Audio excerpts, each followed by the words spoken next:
let's bring up our first camera. And it is the amazing, the classic, the iconic Canon 814 AutoZoom, also known as the AZ, the Canon 814 AZ. Now, if you've had any experience of Super 8 cameras, you may have seen one of these before. You may have seen one on eBay. You may have seen one, if you're lucky, at a yard sale or a junk shop. This camera was made in 1967. Well, there's not this particular one. The actual camera was produced from 1967 all the way up to 1972 and was used by none other than Jimi Hendrix. He had one. There, obviously the same camera. It is the quintessential late 60s camera. Dun dun dun dun dun dun dun dun dun dun dun dun. Yeah, if you see all that footage of like Haight-Ashbury in the 60s and Woodstock and stuff, and old Super 8 footage of all of that, it is likely, well, maybe not likely, but possible it was filmed on one of these beauties. In fact, who knows? Maybe this camera itself went to Woodstock. We don't know. I mean, I can imagine some rich kid taking his or her family camera to Woodstock, bringing it back all covered in mud and crap, and having to explain to dad. But meanwhile, you know, that's iconic footage was shot on one of these all throughout the late 60s, early 70s, and since then as well. Because to be honest, these cameras are tanks. They are built to last. They are extremely heavy. I don't have my scales here, but I did weigh it earlier. It weighs over 2 kilos. It is a heavy bugger. More likely this camera didn't go to Woodstock. Probably this camera was like, you know, a case of, well, grandpa gave it to grandma and it hurt her wrist to film with it. So she put it in the attic and 44 years later, she died and it went on eBay. So the good thing about these cameras is they are very good quality cameras to start with if you've got a few quid in your pocket, because back in the day, cameras were judged by, you know, their price and their features and everything. These days, there are different criteria for Super 8 camera, and the most important one is longevity and build quality, and this has both of them. So let's have a look at it. The batteries go in this handle, which obviously doubles as a handle. You switch it on there. You put the film in. My green screen effect is all going all a bit pear-shaped, but you put the film in. Okay, I've just discovered you can't get this latch open wearing nitrile gloves. I'm going to have to improvise. Oh, for goodness sake. Apparently, you're not allowed to swear in the first 30 seconds of a YouTube. There we go. Okay, so on again with the glove.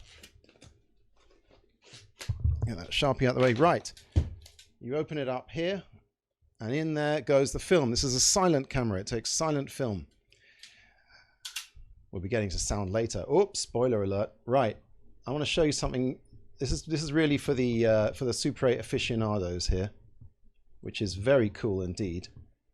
This camera can tell what ASA film you've put in it, not by a crappy little button that some of these have inside them. It has this sliding latch here, sliding thing. So it can basically meter any film from 50 ASA all the way down to 200, and you know what, probably 500 ASA as well. So that's another thing you have to think about when you're getting a camera. Which of the modern film stocks can it actually shoot? Very important. I'm going to tell you, I'm going to give you the inside dope. It's got a bloody nice lens, this thing. In fact, it was the first 8x zoom lens that they put on a camera, on a Super 8 camera. Manual focusing. Still, that's no problem. So there's the 8x zoom lens, and there's the focus. And when you shoot with it, you basically just have to worry about the focus. and the zoom if you want to zoom. Here's the trigger button. Let's get the mic on now so we can get better sound.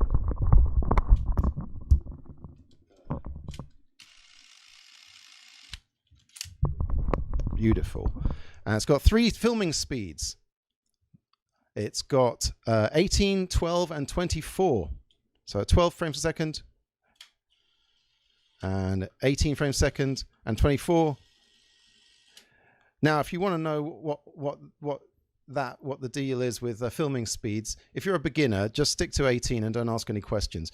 If you want to film stuff in fast motion, go to 12, because the film goes through slower, so that the camera will the end result will look faster.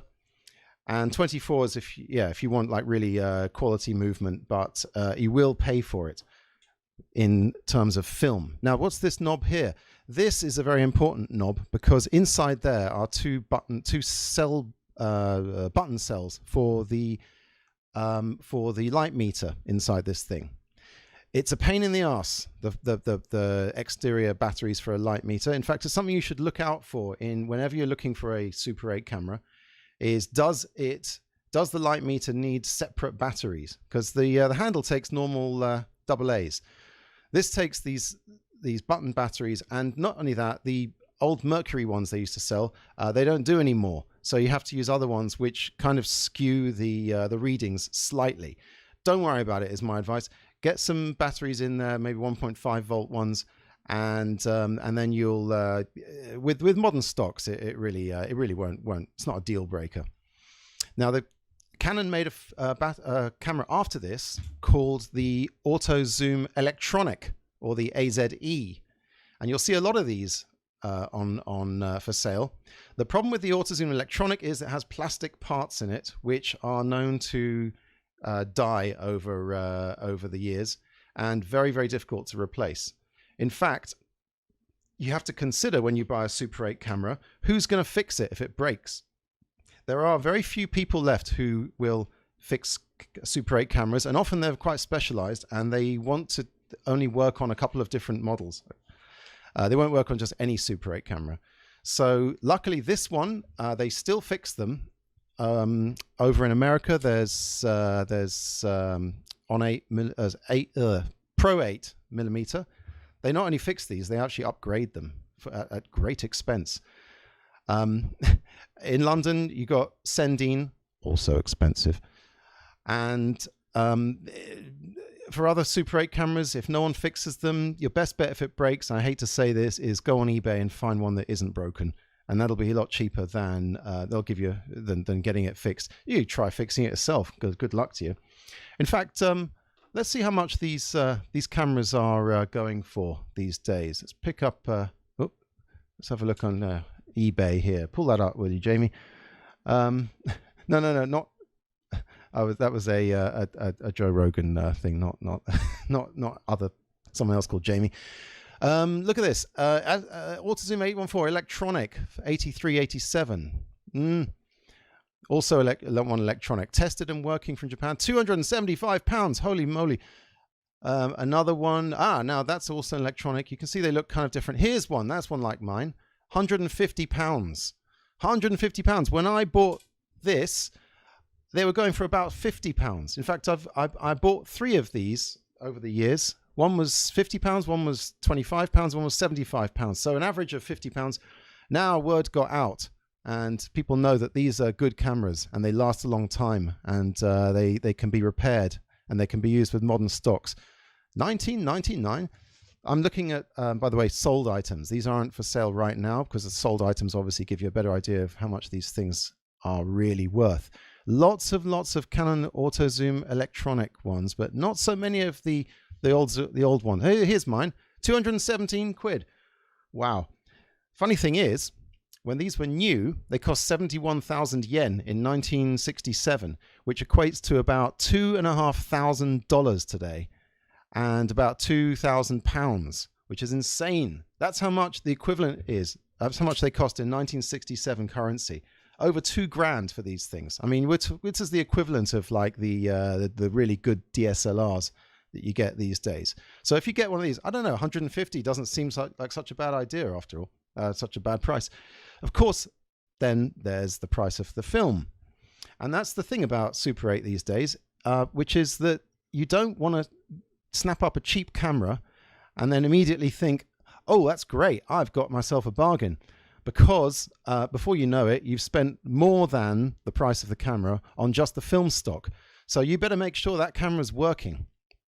And this one is likely to be working. All three of the ones I got here worked right out of the box. The only thing that that there's a slight issue is this handle release thing. One of them is a bit it kind of flops down. It doesn't stay up. This is my best one, so I wouldn't fob you off with some of my worst cameras.